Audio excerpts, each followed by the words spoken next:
Vanité des vanités, tout est vanité. Je vous le dis en vérité, rien de nouveau sous le soleil. Vanité des vanités, tout est vanité. Je vous le dis en vérité, rien de nouveau sous le soleil. Vanité des vanités, je ne te dois rien, tu ne me dois rien.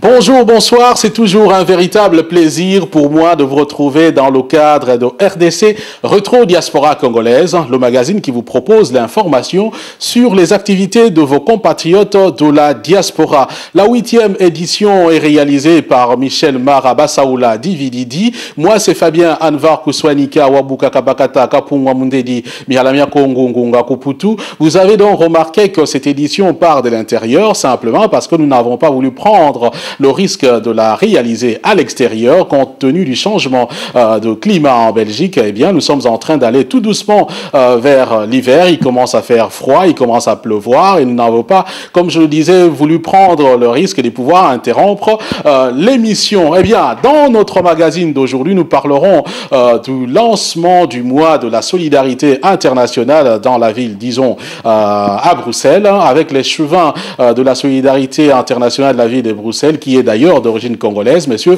Bertin Mampaka. Nous vous parlerons aussi du 11e anniversaire du MLC qui a été fêté ici au Benelux.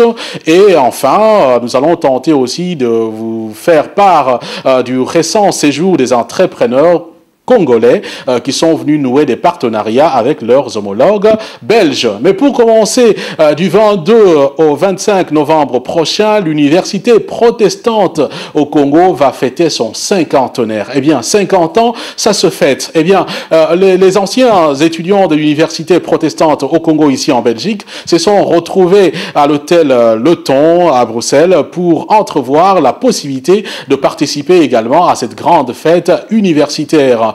Jean-Jacques Mamba, Eugène Bakama, qui sont respectivement anciens nouveaux présidents des anciens de l'UPC en Belgique, se sont confiés au micro de Retro Diaspora Congolaise. Ben voilà, là on vient de terminer une réunion qui était très importante, dans laquelle nous avons essayé de partager différents points de vue par rapport à ce que peut être notre contribution. Donc nous aimerions montrer non seulement notre bonne volonté, mais notre engagement en participant non seulement financièrement, mais aussi en termes d'idées.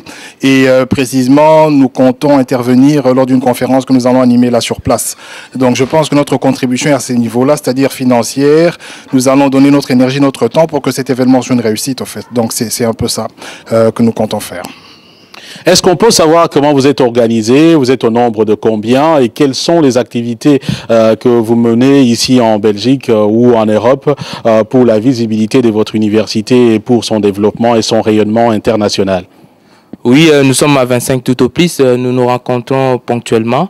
Et parmi les actions que nous avons organisées déjà au niveau de notre université, c'est contribuer au développement de l'université à travers la bibliothèque de l'université protestante au Congo. Donc voilà un petit peu les différentes actions que nous arrivons à mener au sein de notre université. Ce qui est dit et joyeux anniversaire à l'université protestante au Congo. Je vous le disais, une délégation d'entrepreneurs congolais a séjourné en Belgique en vue de nouer des partenariats avec des entrepreneurs belges pour la relance de l'économie congolaise. Eh bien, pour essayer un peu d'expliquer la raison de cette mission ici en Belgique, un dîner et conférence a été organisé à l'hôtel Hilton. Je vous propose donc les péripéties de toute cette rencontre. Quel sens vous accordez, vous, en tant qu'entrepreneur belge, à cette rencontre et pourquoi avez-vous choisi le Congo? En tant qu'administrateur et ancien président de la Chambre de commerce belgo-africaine, vous pensez bien que la République démocratique du Congo est une priorité pour nous depuis longtemps. Et alors la Chambre de commerce belgo-congolaise est notre sœur au Congo. Nous avons des accords de coopération depuis très longtemps et c'est la deuxième mission qu'ils font ici en Belgique et nous en avons fait plusieurs au Congo. Donc voilà, on se voit régulièrement. On a remarqué depuis quelques années une certaine réticence du monde d'affaires belge au Congo pour aller investir au Congo. Qu'est-ce qui motive maintenant l'optimisme que vous avez par rapport au monde des affaires en République démocratique du Congo? Je crois que les entreprises belges n'ont jamais cessé d'investir au Congo. Vous connaissez tous les problèmes qui ont existé au Congo, la guerre, les divisions, etc., qui n'ont pas été propices aux investissements. Maintenant, les choses vont mieux et je pense que les investissements vont petit à petit reprendre. Et nous espérons, bien entendu, qu'il y ait de la sécurité juridique, sécurité des personnes et également du répondant du côté gouvernemental. Voilà, M. Moutiri, vous êtes l'un des responsables qui conduisait la délégation congolaise, la délégation des entrepreneurs congolais en Belgique. Est-ce que nous pourrions savoir quel est le leitmotiv de cette manifestation et le sens de cette rencontre avec vos partenaires de la Belgique? Nous sommes venus 40 entrepreneurs congolais, mais aussi, quand j'ai dit congolais, il y a des entrepreneurs étrangers, mais qui ont des sociétés des droits congolais, bien sûr, ici au pays, pour susciter l'intérêt d'un partenariat avec les entrepreneurs congolais. Parce que, comme vous le savez, nous sommes à un moment absolument crucial de la réforme des entreprises. Et donc, il y a une opportunité là pour les entrepreneurs belges d'acquérir des actifs et des actions que l'État va absolument céder dans le cadre du désengagement qui est aujourd'hui lancé en République démocratique du Congo.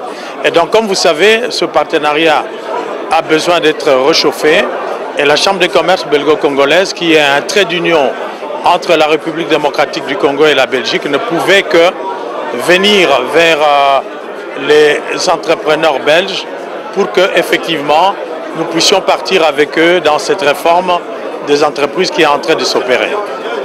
Mais une chose, c'est les entreprises qui sont au Congo. Il y a les entrepreneurs, bien entendu, qui sont au Congo, je veux dire. Mais il y a aussi une bonne frange des Congolais de la diaspora qui veulent investir au Congo. Est-ce qu'il y a un partenariat qui est aussi envisagé à ce niveau? Ou bien le partenariat en question est simplement par rapport aux entreprises belges ou des Belges qui veulent aller investir au Congo? Les entrepreneurs belges sont les bienvenus pour un partenariat avec des entrepreneurs congolais. Mais les Congolais qui sont dans la diaspora et qui sont en mesure de participer, n'est-ce pas, à ces opérations de cession ou d'acquisition des actifs et des actions.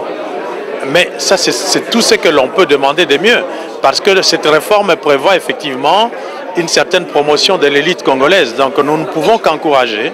Et à l'occasion de notre présence ici, s'il y a des entrepreneurs qui sont de la diaspora, qui sont en mesure de nouer un partenariat avec les entrepreneurs congolais qui sont au pays, nous ne pouvons qu'encourager ce type de partenariat, parce que c'est un partenariat qui a plus de chances d'aboutir au développement de notre pays.